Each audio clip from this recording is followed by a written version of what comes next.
Fevralın 13-də Oxu İnklüziv Tədris Mərkəzində yeniyetmə rəssamların fırçasından doğan rəngarəng dünyalar bir araya gəldi.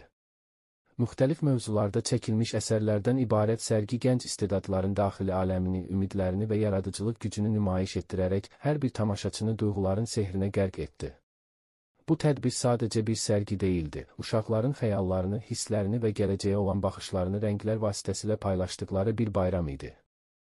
Sərgi Oxu Tədris Mərkəzinin direktoru, psixoterapevt Rəşidə Allahverdiyeva və icraçı direktor Talı Məmmədovun səmimi çıxışları ilə açıldı.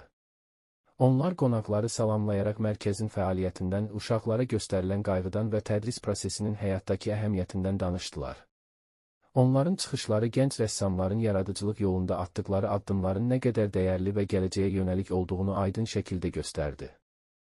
Sərgidə nümayiş olunan əsərlərin hər biri bir hekayə idi, uşaqların duyğularını, xəyallarını və dünyaya baxışlarını rənglərə çevirdiyi hekayələr. Rəsm müəllimi Həyat Şirvanova hər bir əsərin mövzusu və yaradılma prosesi barədə maraqlı məlumat verərək gənc rəssamların daxili dünyasına işıq saldı.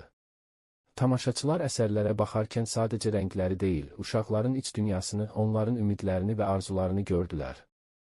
Tədbirdə iştirak edən Beynəlxalq Qaleriyanın direktoru Elnurə İskəndərova Oxu Tədris Mərkəzini doğma məkan adlandırdı.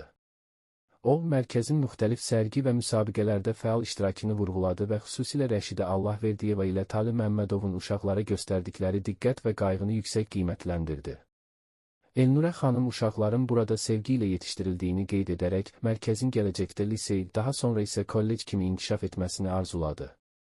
O, bu mərkəzin sadəcə bir tədris ocağı deyil, uşaqların gələcəyinə işıq saçan bir məkan olduğunu vurğuladı. Sərginin sonunda şagirdlərə diplomlar və hədiyyələr təqdim olundu.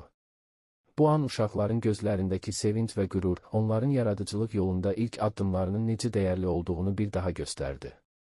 Tədbir xatirə fotoları ilə yaddaşlara həkk olundu.